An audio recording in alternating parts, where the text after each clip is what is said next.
everyone. My name is John O'Grady. I'm the president of the Franklin County Board of Commissioners, and this is Commissioners' Conversation for uh, Thursday, October 8th. Today, we have with us some special guests from our surrounding counties. Started doing these Commissioners' Conversations back in April. They're online conversations with when the pandemic had just begun. We had now that was back when we had our first case in middle of March, and now we've had, as of this afternoon, we've had over 164,000 cases. It's important. It's an important opportunity for us to let folks in the community know what's going on. We also we hope it's a good source of information that might be things that might be available for folks that are struggling in the community. And so today our guests are Christiane Schmenk, the Union County Commissioner. Welcome, Chris. Tim Bubb, our Licking County Commissioner, and Jeff Fix, Commissioner from Fairfield County. So these are three people that I work with quite a bit through the County Commissioners Association of Ohio. We've gotten to know each other over the years, and these are good neighbors to have. So while we are all working with our neighbors during this pandemic, here in Franklin County, these are our neighbors from our surrounding counties. We're going to have a great discussion today about how counties are dealing with COVID-19 and the financial crisis that all of us are faced with. So you can submit your questions online throughout the course of this conversation on Facebook Live in the chat box. And as you guys do that, or you let us know that you're watching today, we'll recognize you and we'll recognize your questions. So let's get started here if we can. Welcome, everybody. I'm glad you're with us today. I want you to tell us about your county and what makes your county unique here in Central Ohio. For instance, Franklin County is, we're a county with a population of about 1.3 million people. The county is home to many of the state offices here in Columbus, and we're a major employer. The Columbus region is also home to 15 Fortune 1000 companies and several Fortune 500 companies, such as Nationwide, L Brands, AEP, and Cardinal Health. We're home to several great institutions of higher learning. We're the home of the Ohio State University. We're also home to my alma mater, Ohio Dominican University, Otterbein, Columbus State, and Franklin University. We have a bunch of great attractions here in Franklin County, sporting events like obviously the Ohio State Buckeyes, who are getting ready to start the season. When are we starting, Jeff? Buckeyes start a week from Saturday. There you go. I knew you'd know. The Buckeyes, the Blue Jackets, the Columbus Clippers. Franklin County is the proud owner of Huntington Park and the Columbus Clippers and the Crew. And we also have the National Veterans Memorial Museum and Mott's Military Museum. So I don't expect on such a short notice that all of you are going to know everything about each of your counties, although you should. But I want you guys, if you can, tell us a little bit about each of your counties and what makes each of your counties unique. Let's start with Chris. All right. Thank you, John. And thanks for having us today. As you said, we work together all the time. We're all involved with the Mid-Ohio Regional Planning Commission, MORPC, and, it's a stronger Central Ohio region because we work together like that. I'm in Union County, which is just northwest of Franklin County. We're a much smaller county. We're about 60,000, but we are the fastest growing county when it comes to the housing market in the state of Ohio. And we're actually 13th in the nation. And, that is happening because of the strong Central Ohio region. We've had the strongest economy, I think, in the state. And our county, like our other two commissioners who are with us today, is growing because Central Ohio is growing. We have some great corporations here as well. We have Honda of America Manufacturing. We have Scott's Miracle-Gro, Nestle R&D. One thing that is really unique about us right now is called the Smart Mobility Corridor. And it's a 35-mile stretch between Dublin and the Transportation Research Center, which is out near Honda. And in that corridor, we have something like 70 automotive companies. We also have laid high-speed fiber so that it's a testing ground for automotive or automated vehicles. And City of Marysville, for example, has wired all of its traffic lights so we are connected and we can do vehicle testing. So it's really cool. And the main benefit is safety because it allows warnings to go to drivers when there's a car ahead to stop or a pedestrian ahead. So Smart Mobility Corridor is a neat thing that we're working on. As far as tourism here, we're close enough to Franklin County. We all love to go to Franklin County, but we like to come home because it's quieter here. We have a strong agricultural community, and that makes us a bit unique. One of our attractions is we have a lot of covered bridges in Union County. We have 7 covered bridges, and we have a lot of agritourism. So right now it's a great time, especially on a pretty day like today. We have things like a corn maze that's great to come to bring your family. We have apple picking, apple farms, and just a good combination of industry, agriculture, and residential. So obviously I love my county. So my wife and kids, a couple of weeks ago, I was campaigning, and my wife and kids went out and did some apple picking out in Union County. I can't remember Excellent. the farm. They went out and did some apple picking. All right, Tim. And I should tell everybody, by the way, that these guys are friends of mine, all 3 of them. Tim and I have been serving on the board of directors for the County Commissioners Association of Ohio for a number of years together. And Tim's our first vice president, will be president of the board next year. Chris and I traveled to Japan together last year. Seems like forever ago now. Oh my gosh, different world, huh? But we were in Osaka and Tokyo together last year. Kyoto, we did a day in Kyoto. And Jeff and I have been friends for a long time. Our sons are Jeff's son and my son are great friends. They went to high school together and played baseball together. And so these guys are all 3 friends of mine. Tim, tell us about Licking County. Well, first of all, Chris is a fairly new commissioner, but she's really got it down pretty well. I'm telling you. Nice job, Chris. Oh, thank you. Yeah, we love you, Nika. John, the most important part of this call, I think, and Chris kind of touched on it, is that we're all part of the Columbus Metro, the Central Ohio Metro.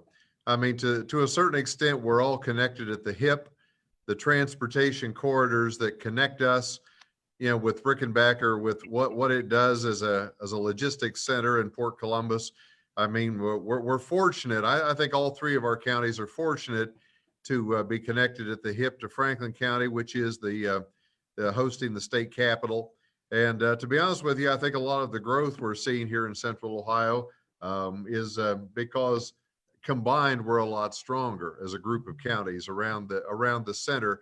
I like to think that really the Columbus area and Central Ohio and this metro really is the economic engine of Ohio right now. Obviously, Columbus is on the grow, as is Franklin County, but so is Licking. Licking County is just east of Franklin on I-70. We're a county of about 175,000. Probably within a decade, we'll be above 200,000. The cities here are Newark, Heath, Granville, Johnstown in this new census will more than likely become a city. And we also share New Albany with Columbus and Franklin County, and we share Reynoldsburg with Fairfield and Franklin County. So, the county lines are kind of arbitrary lines in the sand. I think that all of our residents travel back and forth for opportunities in all of our counties back and forth because the opportunity is here, jobs are here, and there's a lot of growth and progress. I mean, you spoke about the Ohio State University. John, Ohio State has a major regional campus in Newark. Central Ohio Technical College is in Pataskala and in Newark, as well as Mount Vernon, Coshocton. And people have heard of Denison University in Granville. We all have our educational institutions. We share Buckeye Lake with Fairfield County and Perry, a major recreation area. We also have a list of industries that's impressive, obviously, with Etna, with the logistics park, New Albany, really with the corporate headquarters and the data centers. and really the former Newark Air Force Base, which sits in Heath, which is now one of the top 10 industrial parks in the state. And they're on the grow. So yeah, this area is on the grow, John. I think that's enough. People know Licking County. We're just east of Columbus, but we're proud to be tied to Columbus and Franklin County and the metro. And so by definition, we're also tied to Union and Fairfield and the other counties around. And to be honest with you, I think we're all a stronger bunch because of our proximity. No doubt, no doubt. So Jeff, tell us about Fairfield County. Thanks, John. Thanks for having us here today. Appreciate the opportunity. Fairfield County is just south of Licking County, just south and east of Franklin County. And as the other commissioners have said, we're kind of all in this together. The health and success of Columbus and Franklin County certainly has a great deal to do with the health and success of Fairfield County and all the counties that surround Franklin and our state capital. So, we're very pleased to be part of the One Columbus, the former Columbus 2020. We're pleased to be part of MORPC. All the good things that go on in Central Ohio have a positive impact on our county and really all the counties represented in this call today. So we're happy to be a part of that. I'm a new commissioner too, in my second year now. Fairfield County's got about 155,000 people, so we're a little less than 10% in size compared to Franklin County. What makes us a little bit unique is that we've got three kind of different segments to our county. The northwest part of our county is Pickerington. Pickerington is suburban Columbus, and most of the folks who live here work in Columbus, shop in Columbus, dine in Columbus, almost consider themselves to be Columbusites. Further south and east, our county seat, Lancaster, is kind of an old blue collar, the home of anchor hawking for many generations now. At one point employed 10,000 people. So Lancaster, to some degree, was a company town, a lot of old money, old homes, blue collar county seat. And then south and east of that, we've got really kind of Appalachia, right? Hocking Hills and, some of the southern and eastern parts of our county are getting down into the Appalachian territory of the state of Ohio. And so we really have a unique mix of cultures and unique mix of opportunities and challenges that we deal with here in Fairfield County. But it provides us with great challenges, right? Great intellectual challenges, great opportunities to do well for all people. As far as major industries, I mentioned anchor hawking. They were the major employer in Fairfield County for a long time. A good number of folks that live here travel to Columbus or travel to Franklin County to go to work each day. I'm sure that's true of all three of our counties.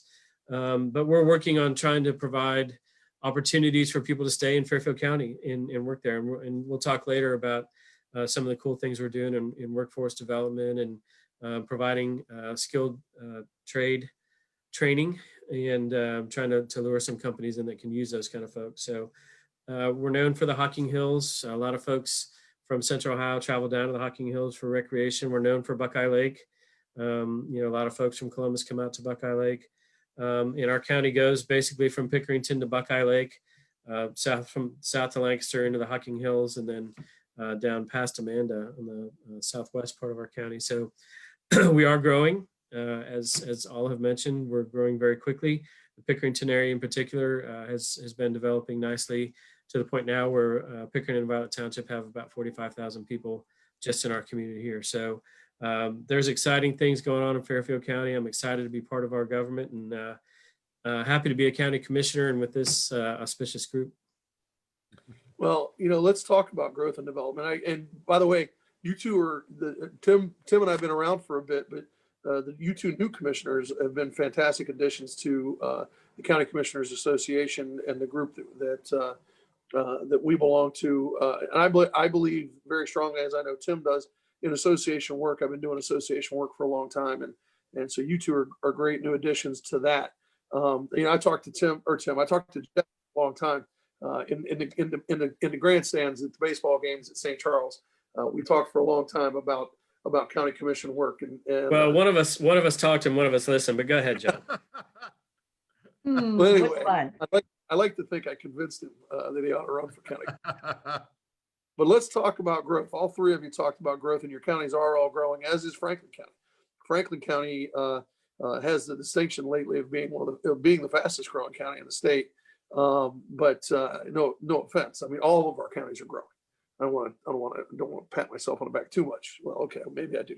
I love my county, as we all do. But let's talk about growth and development, because all of our counties are growing, as are Delaware County and the other counties that surround Franklin County. And I think you guys know I spend time in all your counties. I spend time in each of your counties. I live closest to Chris's county, and I get up there on a regular basis. Whether it's family related for softball tournaments. My daughters over the years have played softball in all three of your counties. But for whatever reason, I find myself in all of your counties, as well as Delaware County. I'm down to Pickaway County on a regular basis as well. So I know your counties.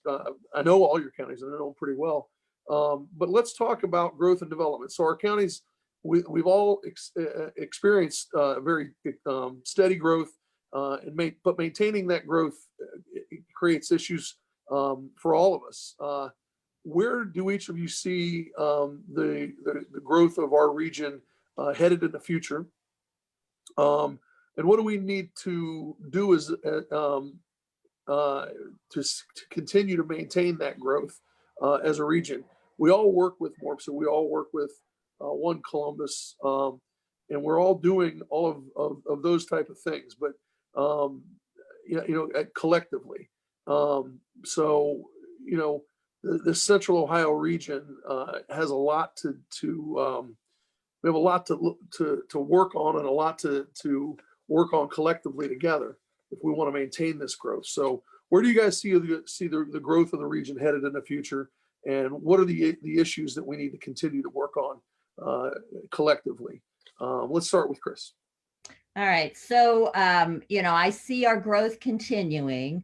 I think we have all the assets. You mentioned Ohio State, and we've got great companies already here. And I think we've got a great economic development system in the state and the Columbus region. And so I see our growth continuing. I think we also have a lot of good quality of life assets that bring people here. The things that kind of keep me up at night that I want to make sure we all focus on, but our county in particular, continued economic development efforts to keep our economy strong, affordable housing. And it's something that I think all of us are seeing get to be a problem, and we need to focus on that. Workforce development, training up the people with the right skills to fill those jobs that I think are going to continue. And then how to maintain quality of life. So, my county, how to keep kind of some green space, open space, so that quality of life is there for all of us. I think Tim mentioned traffic and congestion, making sure that we've got the right roadway system, think about more public transportation. So I think we have so many good things going for us, and we just need to focus on trying to maintain those things and address some of the things that will come with the growth. I'm excited. I think Jeff said he's excited to be part of the county government structure, and I am too, because of all those positive, good things happening. What do you think, Tim? Yeah, it's difficult business, because we all want our counties to grow, but we all want them to grow in sort of an orderly fashion, and not pay a price of losing the quality of life and the rural aspects of the counties that we have, and what makes our counties attractive, and why people want to live in these suburban counties around Columbus and not necessarily in the big city. We all share the same workforce, really. People do cross the county lines to work. We see the taillights going to Franklin County and neighboring counties on Route 161 and 70 every day. And we also see headlights coming the other direction. John, is what you well know, New Albany is a perfect example. If you think about it, New Albany is traditionally a very small little city in Franklin County on the east side that has grown exponentially with the Wexner investment. John, you look now at 3 Amazon, a Google, and a Facebook data center sitting right there on almost the county line in one case. We really are sharing these opportunities. Chris, I believe the opportunities that we need to focus growth in the areas where we have infrastructure and transportation and where it makes sense at the major interchanges. I'm reluctant to say the word affordable housing because that's what sort of sets a lot of people on edge when you say it.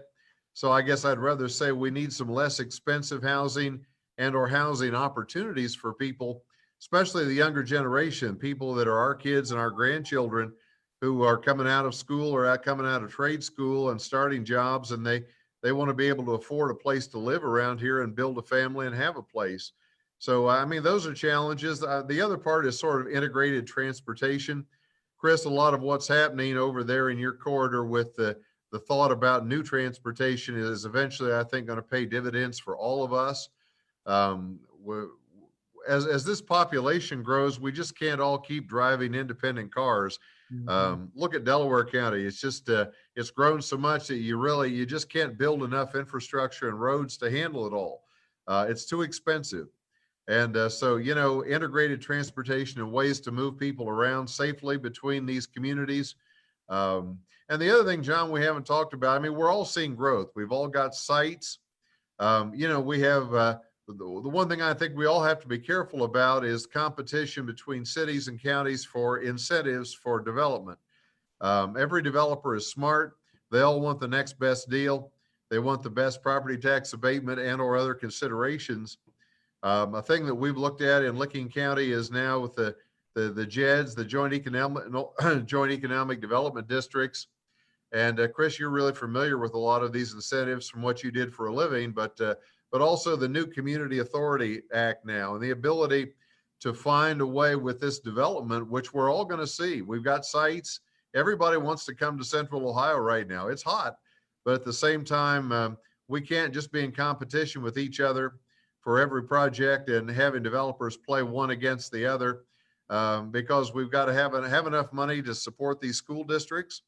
How many high schools are in Little Pickerington now, Jeff? 2, and probably needing a third one. And I look out at the Southwest Licking schools in Pataskal. Little Pataskal is sort of like Little Pickerington, is now getting to be a mega city, and they're building a new high school, and probably in a decade they'll need a second high school. So, I mean, that's the challenge of this growth that we're seeing in Central Ohio, is managing the growth, putting it where you can afford it and where you can manage it, where you can handle the transportation infrastructure, and leaving enough on the table so that while you have to be competitive with other states in terms of incentives, you have to leave enough on the table to be able to support the institutions in the local communities that depend on the property tax and the other revenues. Because I think everyone at this Zoom table realizes there's a cost to all the services that we provide to these communities, from safety to mental health to seniors to everything else. And you've got to leave some of that money on the table so you can take care of your people. So, John, I think those are some of the challenges we face, and we face those collectively. Yeah, no doubt. Jeff. I can tell you that if you keep having me answer last, my answers are going to be really short. Sorry. It's all right. Really, we're fortunate that we've, over the last 15 years, the birth and growth of One Columbus, Columbus 2020, has really done a nice job of putting Columbus on the map when it comes to economic development and growth worldwide, right? So we've got plenty of opportunity. And really, to me, it's a matter of how we can keep up with our infrastructure and how we can keep up with job training, right? We all have some level of unemployment issues within our counties.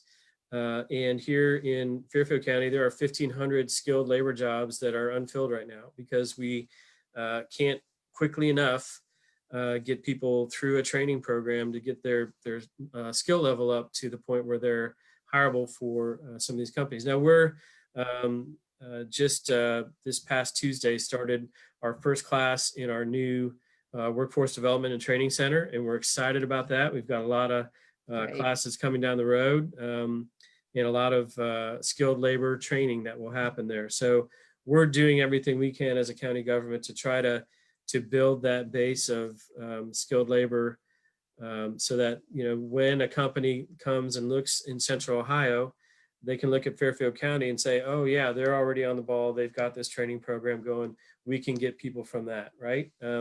So that's part of it. The other part is infrastructure, right?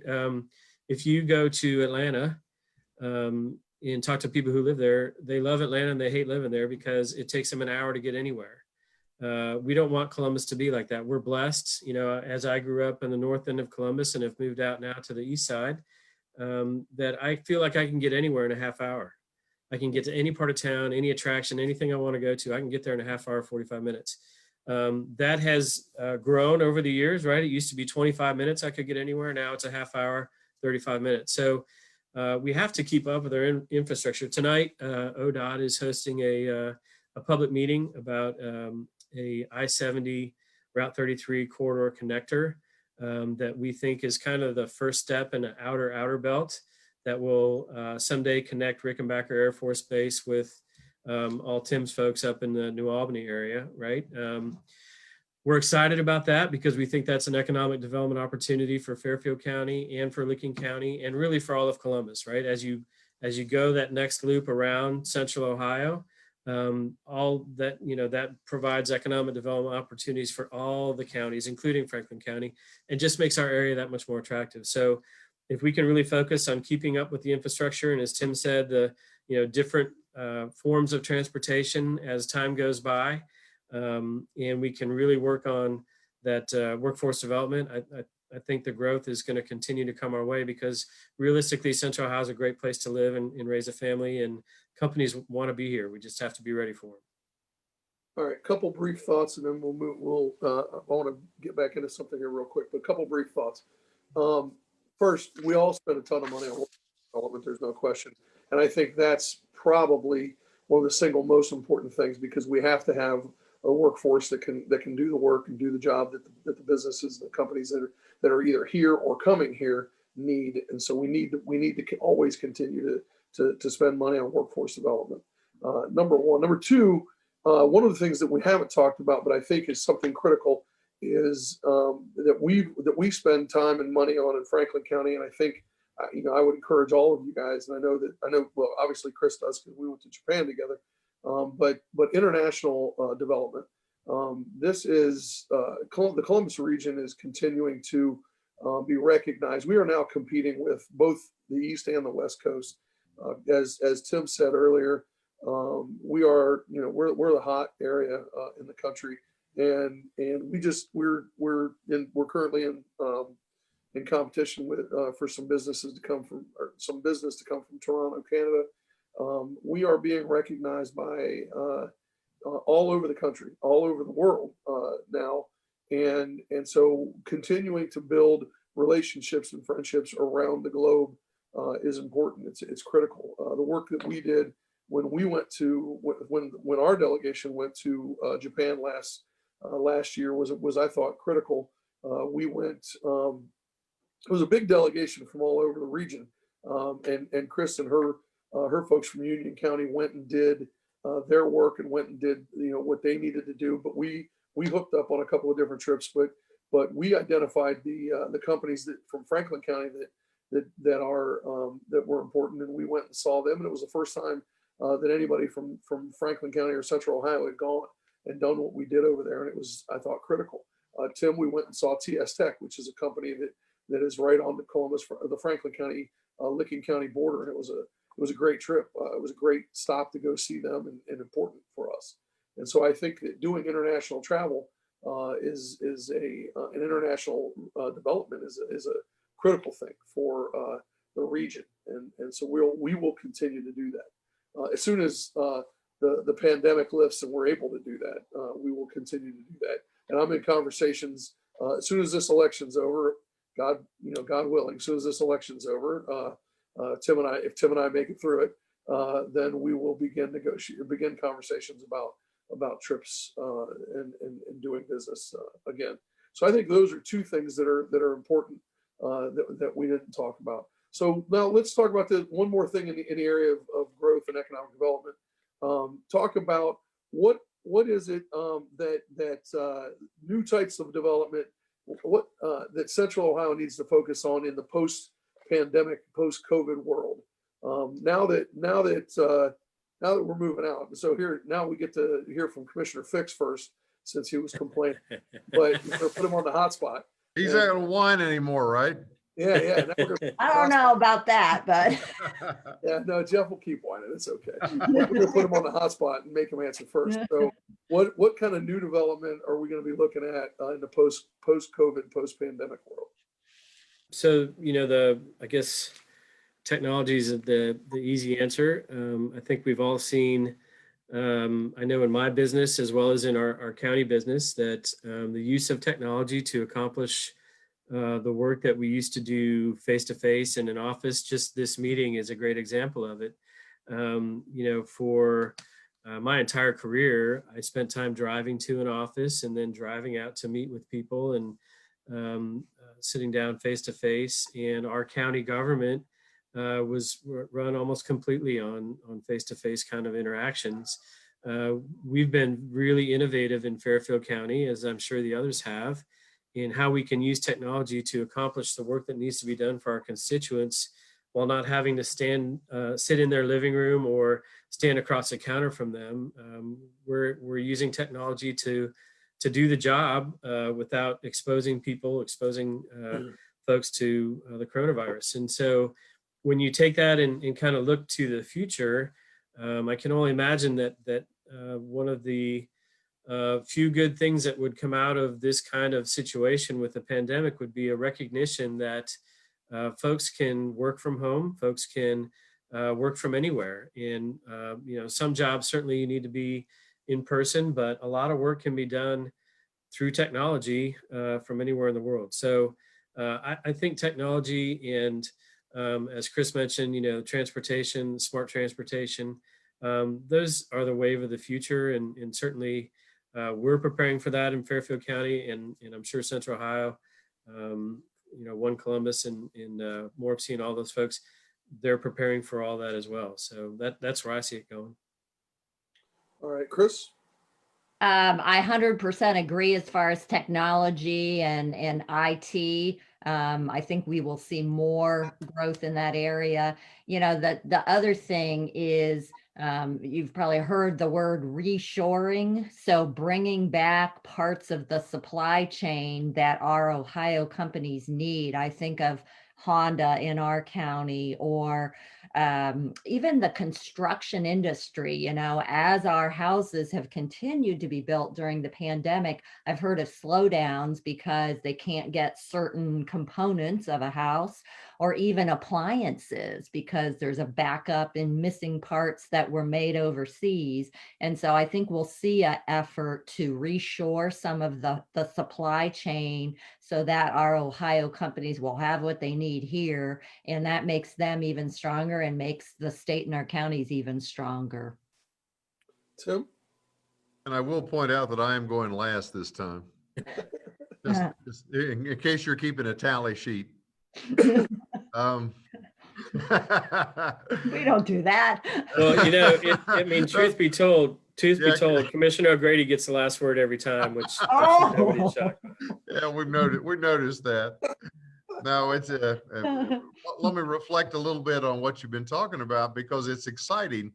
I mean, we have the traditional industries. I mean, we've had Anchor Hocking in Lancaster. We've had Owens Corning in Newark. Their tech center and their plant here, which are old line industries, and thank goodness they're still with us and employing people. But John, the world's really changed. I mean, if you go out through Little Etna on US Route 40 in southwestern Licking County, right on the border of Fairfield, and right in that corridor, that Rickenbacker corridor, Etna is almost looking like one of the major logistics capitals of the Midwest. I mean, Amazon literally is about to open their second 1 million square foot distribution center there. Kohl's is, and there's two more literally under construction. Chris, you mentioned reshoring. That's interesting. You bring that up because I think of New Albany, and earlier I mentioned the corporate headquarters that are there and the data centers, but also the International Beauty Park, which really sort of led the way in New Albany, right there at Beach Road, not too far from where John comes over and cuts his Christmas tree every year in Licking County. And I had to throw that in. And that literally the beauty park has reshored some of the the bath and body kind of product line from China and the third world back to the US because they've Yeah. learned to do it better by they've consolidated everything into one site. But John, I will throw out two anecdotal bits of information that I think make Central Ohio and this area unique because we're doing innovative things. One of them is I mentioned the Port Authority in Licking County. That's really the former Newark Air Force Base, which is located in Heath, which of course really was one of the technological hubs of the wheel that helped to win the Cold War with their guidance systems for missiles and aircraft.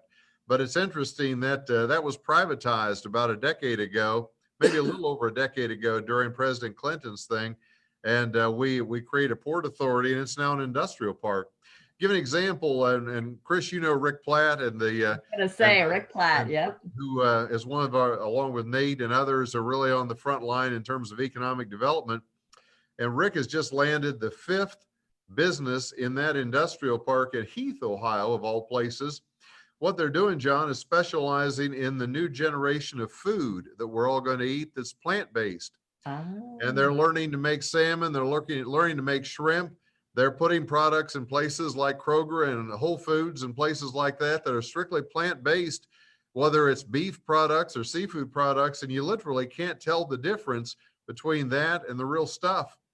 You know, sometimes you sort of blink your eyes when you say plant-based food and you say that really can't be any good.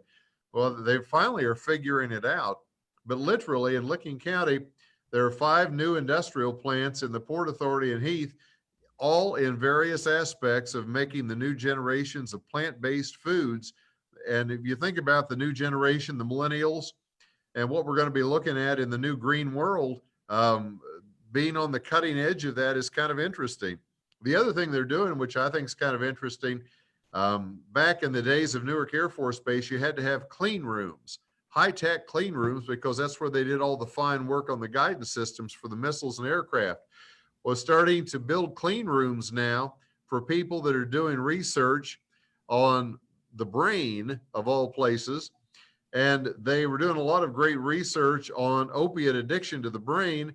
And now they've also shifted gears there in those clean rooms to look at how coronavirus affects the brain and the research. And there's actually some people from Ohio State that have been spun out to start doing this. They're looking at why some people are more susceptible to being hit harder by things like coronavirus based on their brain DNA and their brain cells as to whether or not they are susceptible to losing their ability to breathe, because coronavirus attacks them in some ways, but doesn't attack you and I in another way. In fact, they're doing such innovative work that the National Institute of Health has already recognized what they're doing on a small scale, and they've already agreed to fund the research and continue it. So, you know, I'm an old soldier in this regard, but I'm really fascinated at how really smart people and people that have grown out of Ohio State and other places are doing some pretty innovative things here in Central Ohio that, John, they have the potential to change the world in our lifetime. So it's exciting stuff. That's why it's fun to be a commissioner here in Central Ohio, because we have the chance to try to help facilitate good projects. Well, John, if I could jump in just 1 second, sorry. all right. You know, one of the things that is not maybe cutting edge or new, but agriculture plays a huge part in all 3 of our counties. And, you know, having spent some time with our farming community, I can tell you that the use of technology on the farms is amazing, right? It's something that I never was aware of, but, you know, the use of drones and all kinds of innovative technology to, you know, tell the farmers when and where to water and what to plant when and how and when to harvest. It's truly amazing. One of the challenges that we're working through here, and I'm sure Chris and Tim are too, is the availability of high-speed internet access, right? Yeah. I know in Franklin County, there's probably very few parts of the county that you can't go with your cell phone You'd be amazed. yeah, right. So, but here in Fairfield County, I'm sure in Licking and Union, there are parts of the county where I could be on a call with you and be dropped, right? So when you're thinking about a farmer in Southeast Fairfield County who's using technology to manage his farm to the maximum of his ability, having access to that high-speed internet is critical. So one of the things that we've been working on with CCAO and with our state government is how we can loosen up some money to build that infrastructure as well.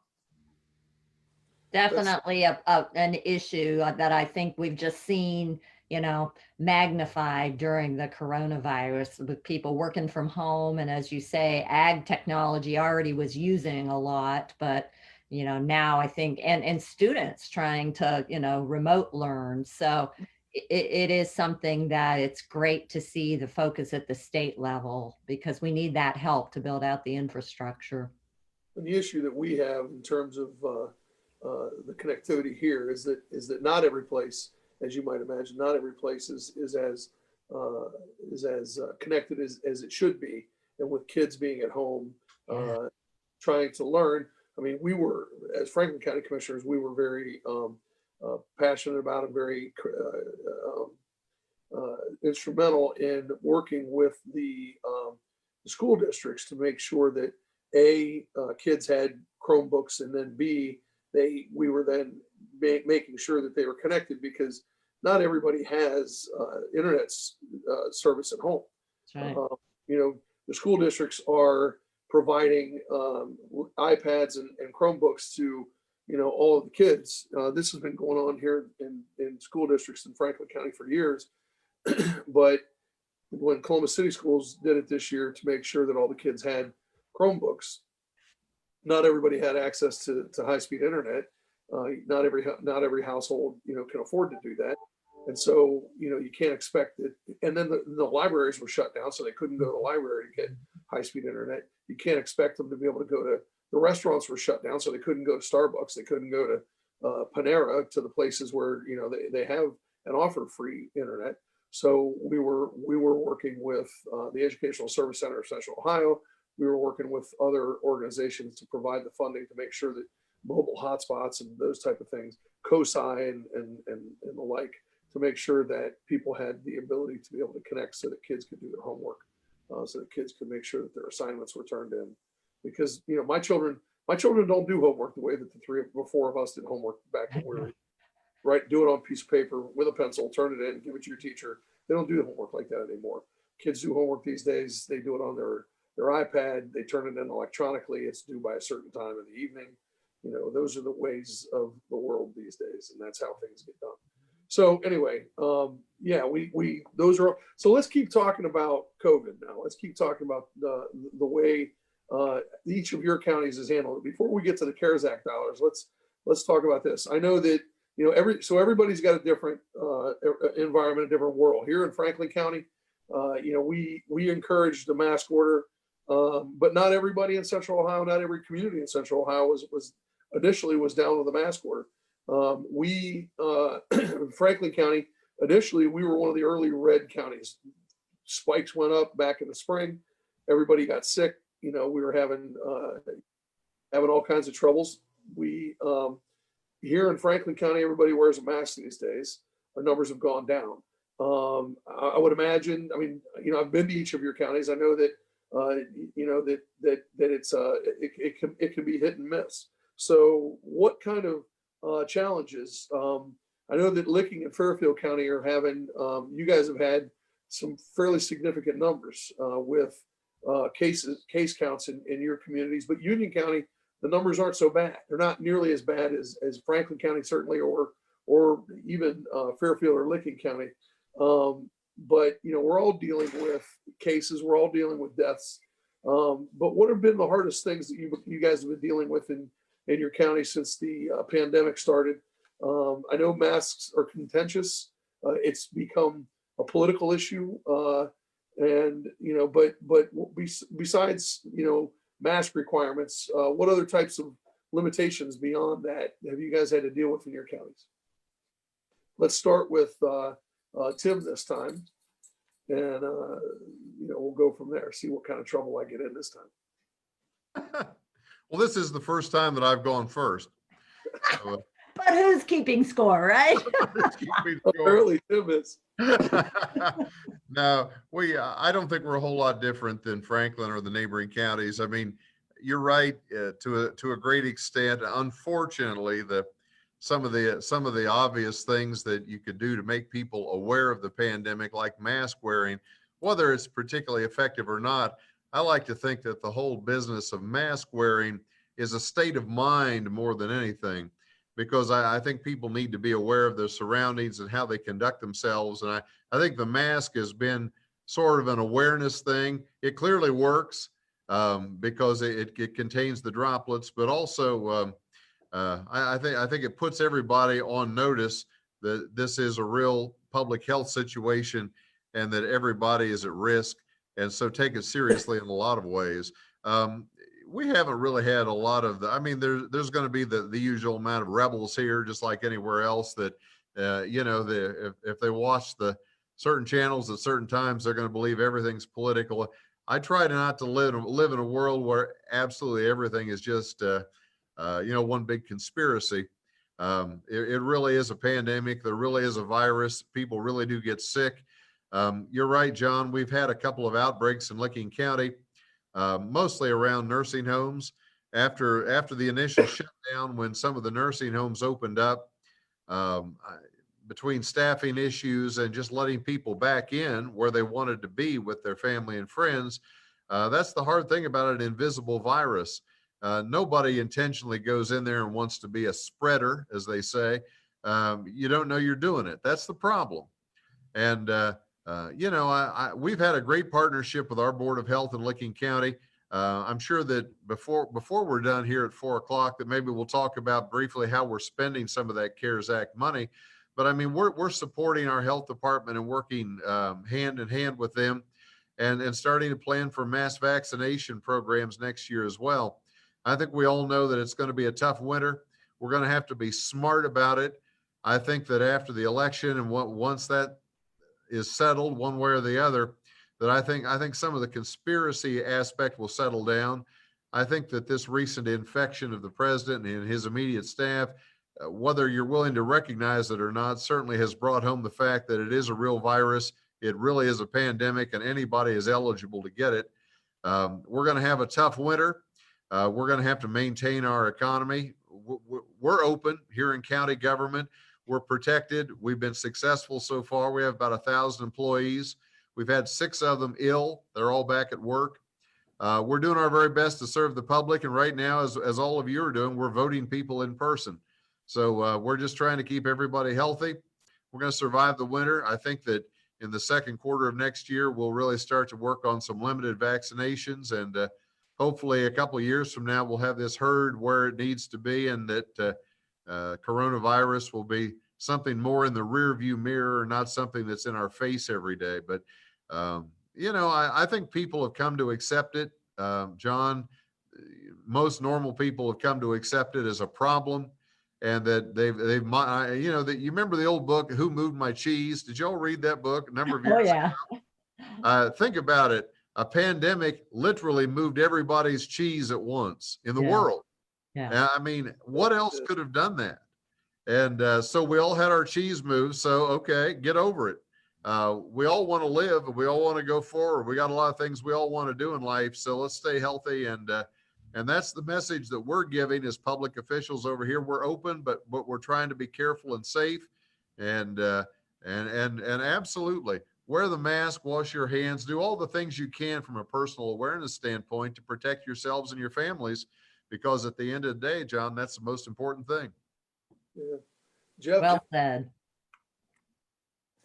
Let's go with Jeff now. Thanks, John. So, we face the same challenges that you all do. And certainly, Tim said it very well about the challenges of getting everyone to wear masks. We put the word out that we certainly encourage that and try to set that example all the time. The challenges that we've had really are with families and with businesses, right? I mean, I think everybody's experienced that. Most of the folks here in Fairfield County weren't prepared to have their kids be at home all day, every day, and to try to school from home. And so there are a lot of challenges with that. We have, particularly in Lancaster, a good proportion of our homes are rented. So, when folks are laid off, in the CARES money, the supplements from the federal government runs out, how they pay their rent. So one of the things that we've got is we've been working with the Southeastern Ohio Legal Services. We've got a tenant advocacy project, basically trying to help tenants who are faced with eviction understand, what they can do in trying to not be evicted, not become homeless. So I wanted to push that out there. The number is 1-800-686-3668. Anybody who needs help with, as a tenant who needs help with some kind of eviction can contact the Southeast Ohio Legal Services. And then we've also, on the business side of it, we were one of 5 counties in the state to receive a grant for a revolving loan fund. So we recently received $913,000 to go with $1 million that we already had in our revolving loan fund. And that fund is used when small businesses either need help to get through or need help to get started or help to grow, right? We've got this base of money and there's a board that someone who needs a loan can come and talk to and say, I need $50,000 and it's going to help me do this. So we've already got a huge chunk of money out that is helping small businesses stay afloat or grow.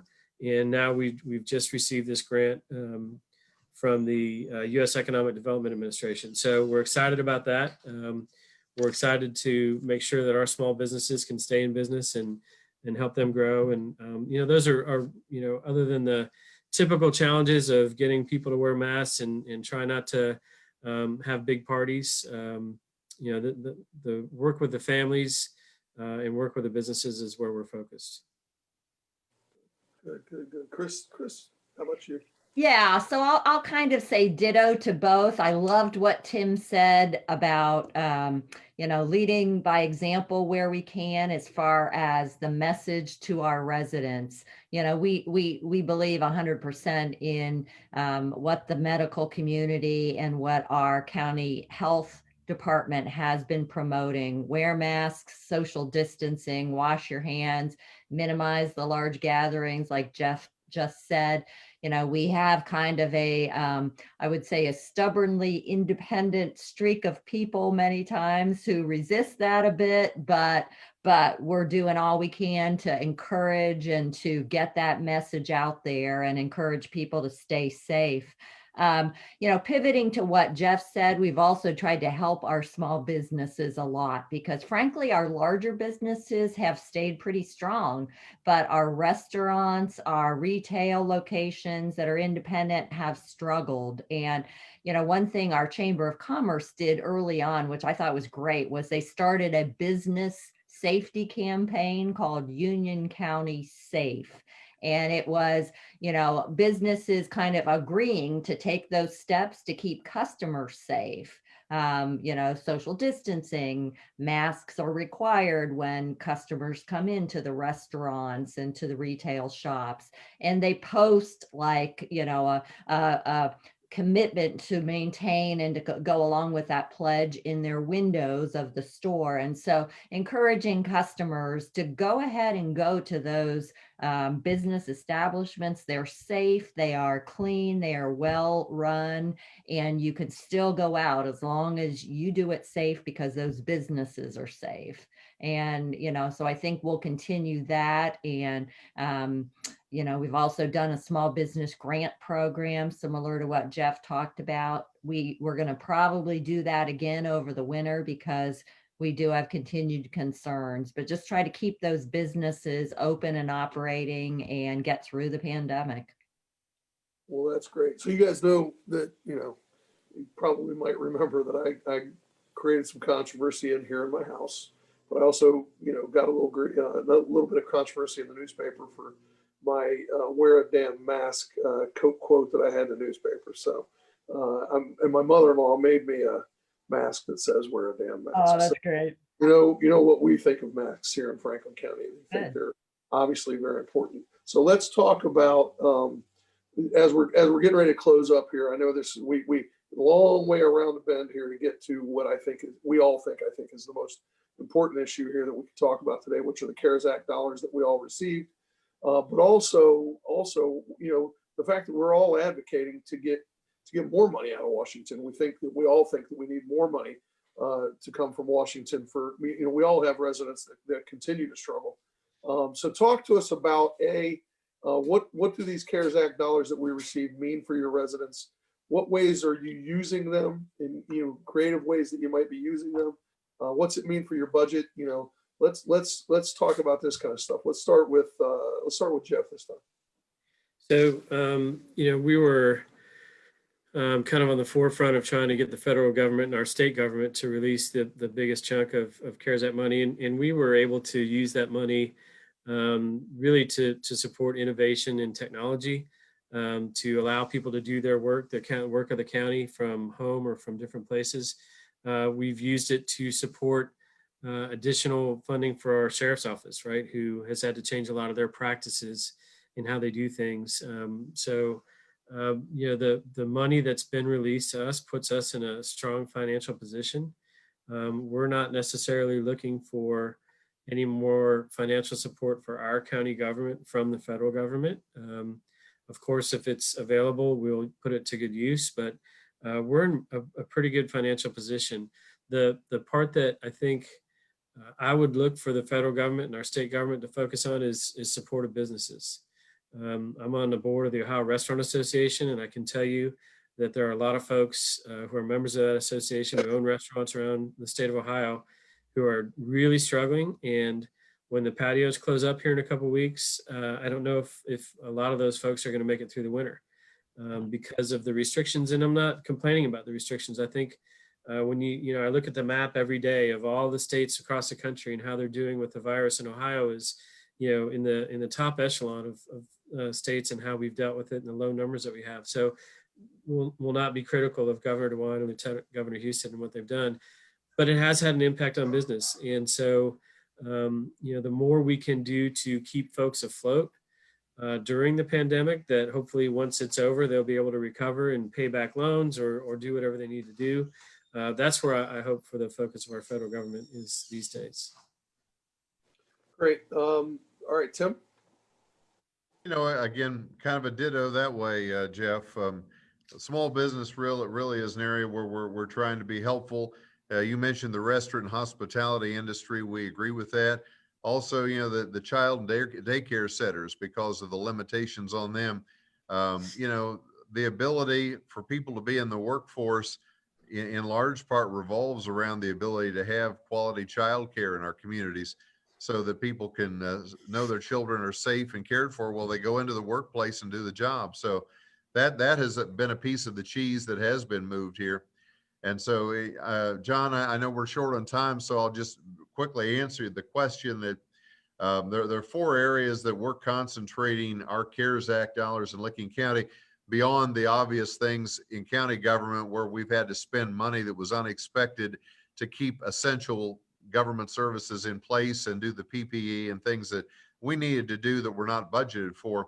Beyond that, we're spending money with the health department to do all the things that we've just talked about. I'm not going to be repetitive there. We are partnering with the local chamber to do a series of small business grants, again, targeted to small businesses, a lot in the hospitality industry and in the childcare industry. And exactly what you just said, Commissioner Fix, to help them get through the winter and get to a better place, hopefully next year, and survive, basically. And we're working through the Licking County Foundation for a grant program for some nonprofits, even some things like the Midland Theater and things like that in downtown that, they just can't have a crowd anymore. So it's been a tough year just to even pay the utilities and keep viable. So we're going to work with a number of the nonprofits through the foundation with some grants to help them survive and go forward. And just like the big theaters in Columbus, I mean, the smaller ones like the Midland and others in the region are hurting. And then the final thing, again, kind of redundant with what you're all doing, we're working with our housing coalition on mortgage and rent payment relief, and we're already writing checks there to help keep people in their homes. We don't want people living in their cars this winter or being homeless because of eviction.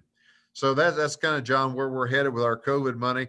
Nothing strikingly innovative or any different than what you're all doing, but somebody's got to do it here. Fortunately, we do have some money available, and we're directing as much of it as we can to try to do some good things here.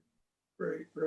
Chris, now don't worry, we don't shut off right at 4 o'clock. So you got some time. Well, no problem, because really Jeff and Tim touched on, I think, all the things that we are doing. For us, it's been a lot about making sure our health department has adequate funding. Before becoming a commissioner, frankly, I wasn't sure if it was a county department, but turns out ours is independent, supported by a levy, and doesn't have necessarily, I mean, we give it some money, but doesn't have unlimited resources. And so we're using CARES dollars to keep them strong, keep the, testing going, keep the, hopefully when the vaccine come, make it very, very accessible. That's been a very important thing. And then to pick up on what Tim just mentioned about, trying to get rent assistance to our residents as well as food assistance. We're working with some nonprofits in the county to make sure that they have the funding needed, because at the end of the day, it's about keeping the lights on for folks, keeping their houses warm over the winter, and trying to, keep food on the table. So we're going to make sure that happens. Well, guys, I really appreciate you being on here today. And, I haven't done this before, but I'm going to do this time. I hope you guys enjoyed yourself as much as I did. Sure did. And so Absolutely. what I'm going to do for the first time since we've been doing these things is I'm going to invite you to all come back. I would like to, and the reason I'm going to do that is because, we didn't get to half the stuff I wanted to talk about today. There's a bunch of things, housing and so many other things that we could have talked about today that we didn't get to because, I think the folks that were paying attention to us today and listening to us, our viewers, could probably tell that we all enjoy our jobs quite a bit. So as long as Tim and I get through the election here in a couple of weeks, I'd like to have us all come back sometime, maybe over the winter, 4 or 5 months from now, maybe, and do this again. Because I had a blast. And, with this, I think the viewers probably can tell that we enjoy what we do. We really get into what we do. We're a little nerdy about it. But we certainly all have the residents of our county's best interest in mind. And while we may not all have the same thoughts and ideas about how we go about doing our jobs every day, and we may bring different approaches to things, we all do the same job. We all have the same things that we're responsible for. And we're pretty unlike our friends in Washington. We all get along. Sure do.